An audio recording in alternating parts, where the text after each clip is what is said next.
The Galactic Council's chamber hummed with a low, almost imperceptible energy, the bioluminescent walls shifting between hues as the gathered delegates murmured in their native tongues.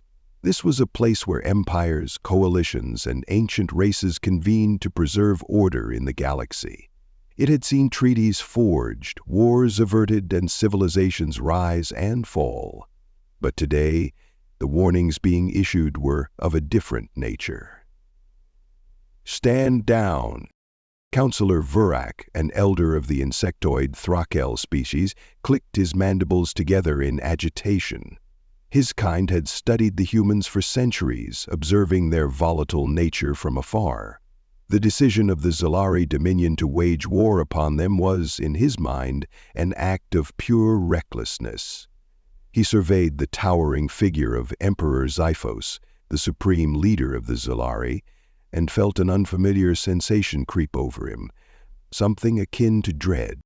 "You must listen," Vurak urged, his voice a harsh chittering sound that was translated instantly by the chamber's AI. "The humans of Sol 3 are not to be underestimated. You see them as primitive, but they are more than the sum of their technology. They are creatures of desperation, of adaptability. When backed into a corner, they do not surrender. They evolve." Across the chamber, another voice joined him. It was deep, reverberating like the pressure waves of a collapsing star. High Arbiter Zal of the Cephalon, his translucent form shifting like liquid, regarded the Exalari Emperor with something bordering on pity. "We once thought the same," Zal intoned. "During the Orion Wars, we believed we could break them with superior firepower, with overwhelming numbers. We crushed their fleets, burned their colonies, and left their worlds in ruin. But they did not break. They rebuilt. They fought. They turned the very weapons we used against them into instruments of our own destruction." Xiphos let out a low, guttural chuckle. His scales shimmered under the bioluminescent glow, his predatory eyes filled with amusement. "You speak as though they are gods," he said, his voice thick with disdain. "But they are nothing more than divided, short-lived creatures. Their civilizations constantly war with one another, their loyalties fragile. We have conquered empires spanning 1,000 worlds. You believe that a single backwater species will be our undoing?" Vrik leaned forward, his chitinous fingers tapping against the crystalline surface of the table. "You misunderstand, Emperor. We do not say that humans are indomitable. We say that they are dangerous in ways you cannot comprehend. They do not win wars through superior strategy. They do not triumph through brute strength. They win because they are relentless, because they will turn every defeat into a lesson, because they will do whatever it takes to survive, even if it means destroying themselves, to take you with them." Xiphos bared his fangs in a grin, amusement flickering in his golden eyes. "Let them try." The council chamber fell silent. In the depths of space, war loomed. The invasion of Earth began, as all Zalari conquests did, with overwhelming force. From the depths of space, the Dominion's warships descended, slicing through the void like obsidian blades. They breached Earth's atmosphere, their ion cannons reducing cities to cinders within hours. New York fell first, its skyscrapers crumbling into dust. Beijing's defenses were overwhelmed in minutes. Moscow burned. Tokyo was drowned in fire. The Zalari war machine, honed through centuries of unchallenged conquest, made the first phase of the war seem effortless. From his flagship, the Dreadfang, Commander Ra-Zul observed the carnage below with satisfaction. His soldiers, bioengineered warriors, faster, stronger, and more ruthless than anything humanity could field, swept through the streets, rounding up the surviving population. Resistance was expected, but the humans' weapons were crude, outdated in comparison to the Dominion's advanced technology. "Pathetic," Rejul muttered, his claws drumming against the control panel. "This is the species we were warned about?" It was almost too easy. Then things began to change. It started subtly. Missing patrols, scattered reports of Zalari soldiers disappearing without a trace. At first, Rajul dismissed it as the expected chaos of occupation. No war was without minor complications. But then, the disappearances became systematic. Entire battalions lost contact. Supply convoys vanished without a trace. Cities that had been declared secure erupted into unexpected resistance. Human fighters striking from the shadows before disappearing just as quickly. Intercepted transmissions revealed something unsettling. The messages, broadcast in English on Dominion frequencies, were short but chilling. "We're still here."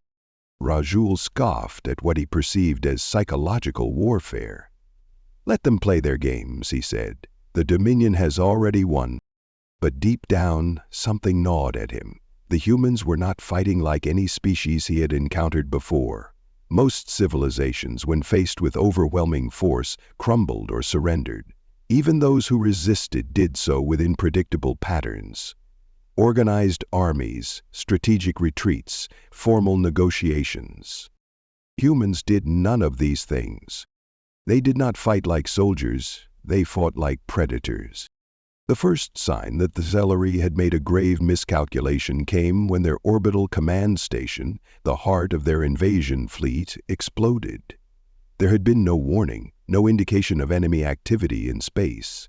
One moment the station was relaying orders, coordinating the planetary occupation. The next it was a ball of fire, its fragments scattering across the upper atmosphere.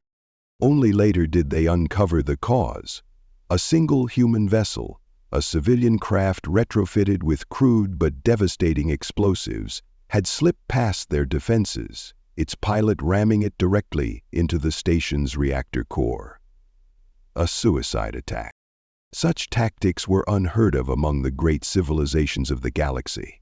Wars were fought with honor, with calculated precision.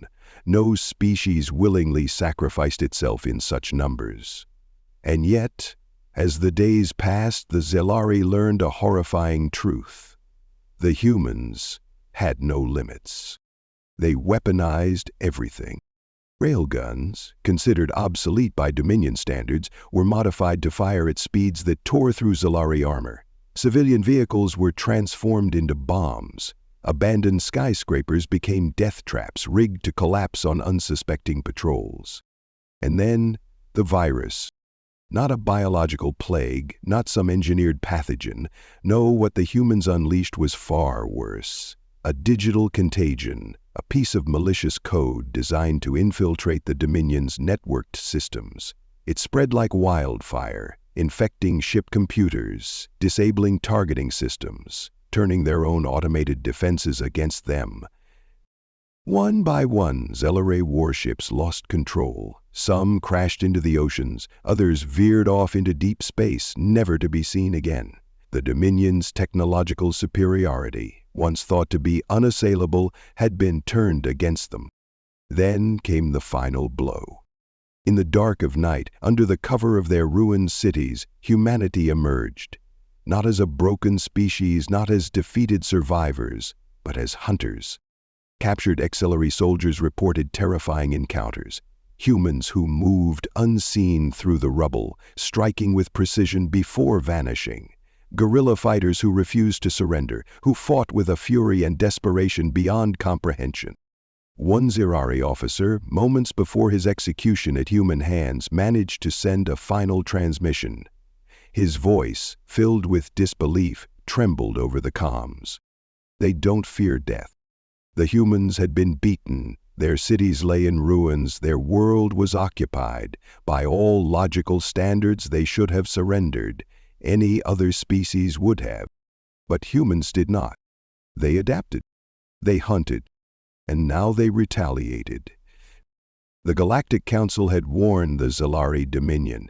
They had been told what humanity was capable of when pushed to the brink, but they had ignored the warnings.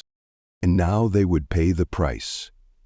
The Selyvani Dominion had never known fear. Their empire had crushed countless civilizations, their war machine grinding entire planets into submission.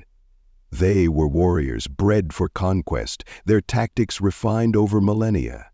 No species had ever resisted them for long. No world had ever stood defiant after its initial fall. Earth was supposed to be no different.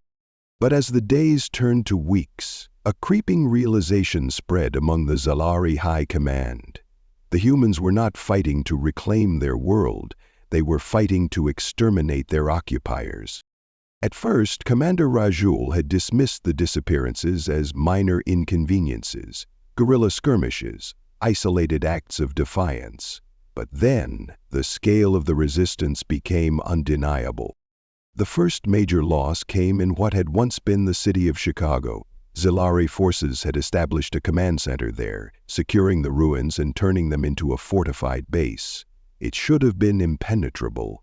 The Dominion scanners detected no significant human presence in the region, and yet, one night, the base simply went silent. No alarms, no distress calls. When reinforcements arrived at dawn, they found nothing but burned-out husks of Zalari war machines and the eviscerated remains of their soldiers. On one of the shattered walls, written in human blood, was a single word. Remember, a warning, a promise. Razul, reviewing the footage, felt something unfamiliar slithering into his thoughts. Unease. The humans had done this without heavy weaponry, without air support. They had fought in the darkness, without being seen, without being heard. The Dominion's technology, their superior firepower, had meant they had begun to learn the depths of human warfare. The Zalari doubled their patrols. They deployed drones, scanners, tracking algorithms to predict human movements. They fortified their positions, making every stronghold a near-impenetrable fortress. They believed that brute force would bring the humans to heel. It only made them more dangerous. The humans learned, adapted. They began striking supply lines, targeting the Dominion's food and energy distribution.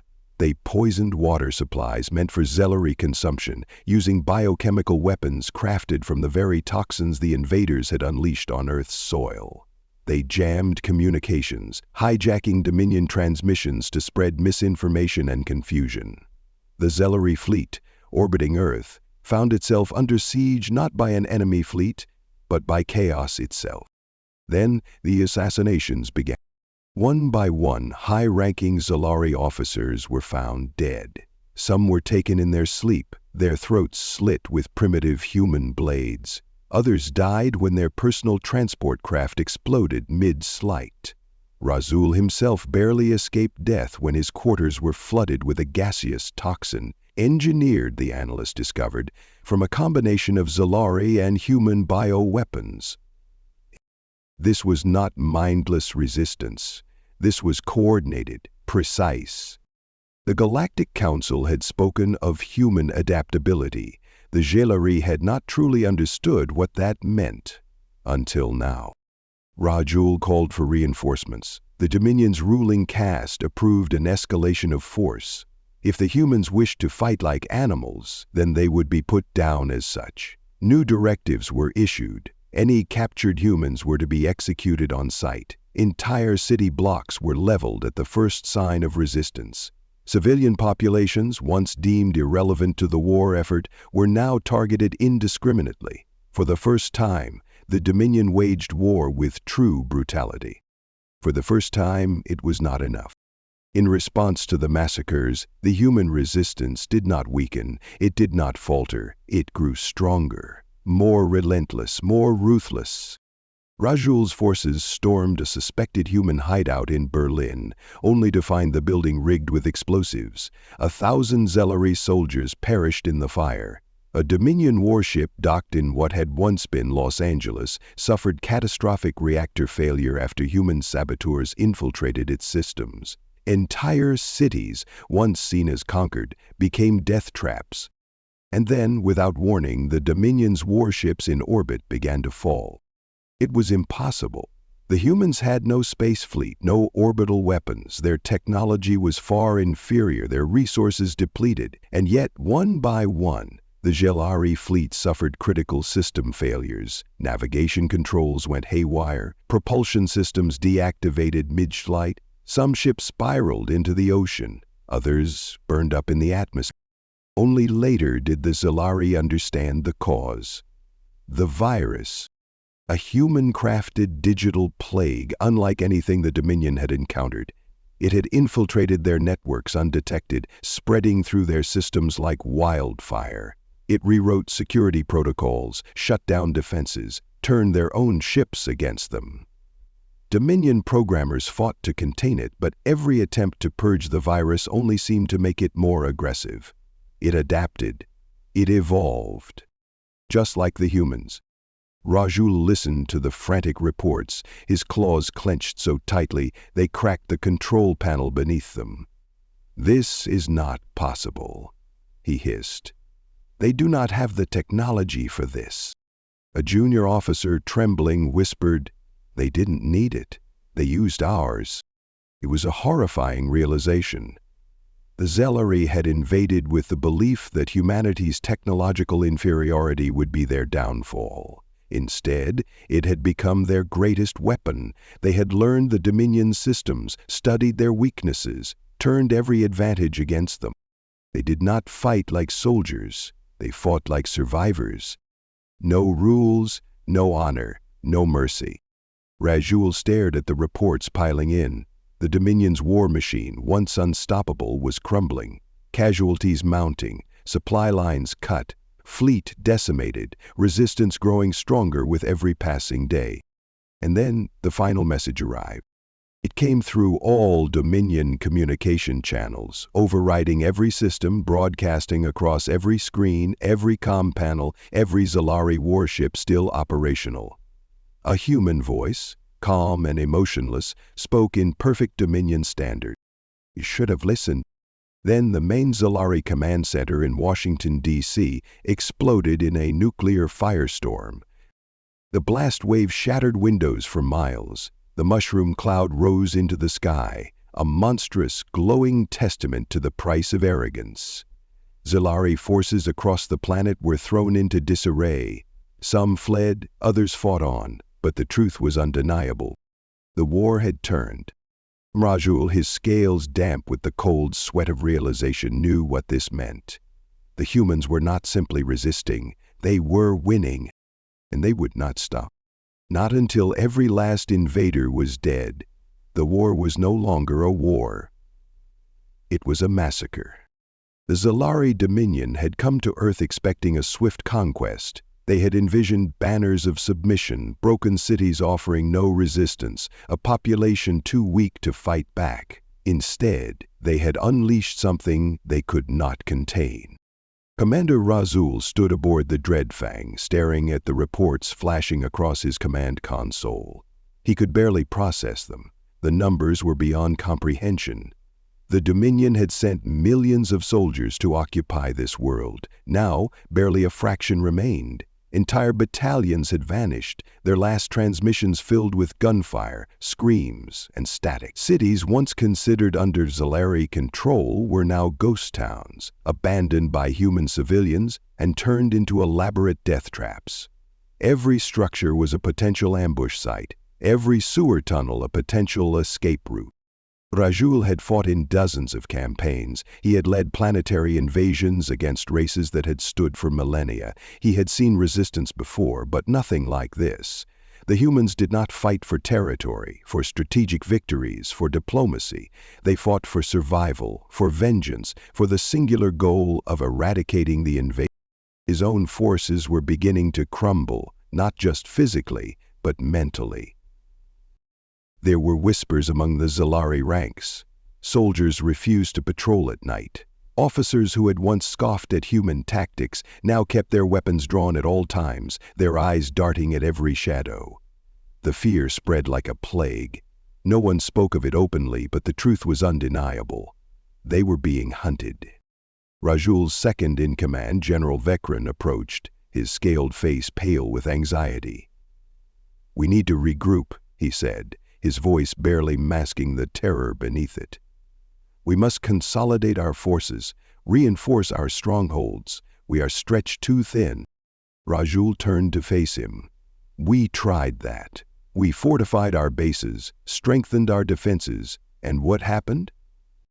Vekran hesitated. He didn't need to answer. They both knew. Every stronghold they had fortified had become a tomb. The humans had patience. They did not charge headlong into battle like other species. They waited. They studied. They learned. Then, when the Zalari least expected it, they struck with precision that defied all logic. A fleet commander had once laughed at the idea of human-made explosives damaging a Zalari dreadnought. The next day, his warship's entire lower deck was torn apart by a blast so powerful it split the hull. The cause? A single group of humans who had spent weeks dismantling Dominion weapons, learning how to modify them and reassembling them into a bomb. A battalion had once believed their armor impenetrable. Then they encountered human snipers who had scavenged Dominion plasma rifles and modified them to punch through Zalari plating. One Zalari officer, captured alive before his execution, had managed to send a final, desperate message back to the fleet. They are not fighting like a species defending their home. They are fighting like a species that refuses to go extinct. It was not just the tactics that terrified the Zalari. It was the sheer relentlessness of it all. There was no pattern to their strikes. They could not be predicted. Some human groups fought with ancient firearms scavenged from their own ruins. Others wielded weapons stolen from Zalari supply drops. Some fought with explosives. Some fought with knives. Some fought with their bare hands. They attacked without warning. They struck from the darkness, killed without hesitation, and disappeared before reinforcements could arrive. The Acceleri began referring to them in hushed voices, not as soldiers, not even as rebels, but as something else, something worse. Ghosts, phantoms in the ruins, demons of a dead world. The Dominion had thought they could break humanity. Instead, they had given birth to something new, something ruthless, something unrecognizable. Rajul knew they were losing, and yet retreat was not an option. The Dominion did not surrender. It had never surrendered. To retreat now would mean admitting defeat to the entire galaxy. It would mean humiliation. And yet, staying meant death. His claws curled into fists. He had spent his life as a warrior. He had led planetary campaigns, broken civilizations beneath his heel, but for the first time, he understood what it meant to feel powerless. An alarm blared through the command deck. "Report," he snapped. A technician turned to him, his eyes wide. "Commander, we've lost contact with the forward bases in Asia and South America." Rajul's mind reeled. "Both? Simultaneously?" "Yes, Commander. All communications went dark within minutes of each other." Rajul exhaled sharply, his rage barely concealing his unease. "Deploy search teams. Find out what happened." "Commander," the technician swallowed. "We already sent scouts. They haven't returned." Silence hung over the deck. Rajul could feel the fear in the air. The humans had done it again. No warning, no sign. Entire divisions wiped out without so much as a battle. Then, another alert. A new transmission overriding all Dominion frequencies. A voice. Human. Cold. Emotionless. "Your fleet is crippled. Your armies are dead. Your empire is watching. Run or die here." Rajul's blood ran cold. The humans had hijacked the Dominion's own broadcast systems. They had sent this message not just to the ground forces, but to the entire fleet in orbit. Every Zalari soldier, every officer, every warship captain, every single member of the Dominion's forces had heard it. And what terrified Rajul the most was that many of them wanted to obey. He saw it in their eyes, the doubt, the fear. The mighty Zalari Dominion reduced to prey. Another alarm. A technician turned, voice shaking. "Commander, it's the fleet." Rajul turned sharply. "What about the fleet?" They're leaving." Rajul froze. Impossible. But it was true. The Dominion's ships, those that still remained, were breaking formation. They were initiating emergency hyperspace jumps. They were retreating. Cowards. Traitors. No, not traitors. Survivors. They had realized the truth. The Dominion had lost. Rajul stood there, his mind racing. He could still fight. He could rally the remaining forces. He could... No, he knew what would happen if he stayed. They would find him. They would kill him. Not in battle, not in a final glorious stand. No, the humans would wait. They would watch. They would strike when he least expected it. He had once believed them weak. He had once laughed at the Galactic Council's warnings. Now he understood. The Exolari had never fought an enemy like this before. And they never would again. He turned to Vecrin. "Order a retreat. All remaining ground forces, now!" Vecrin hesitated for only a moment before nodding. He issued the command. The few remaining Zalari forces abandoned their positions, rushing toward the remaining ships, desperate to escape before it was too late. As Rajul boarded his own shuttle, he looked out at the ruins of Earth one last time. Smoke rose from the shattered cities. The sky was dark with the remnants of war. And yet, even in ruin, Earth stood undefeated. The humans had won. Not just the battle, not just the war. They had won something far greater. The fear of the Dominion. As the last Zalari ships left the planet, as the war came to its brutal, final end, one thought burned itself into Rajul's mind. A prophecy. A truth he would never forget. The Galactic Council had warned them. They had ignored it. And now the price had been paid.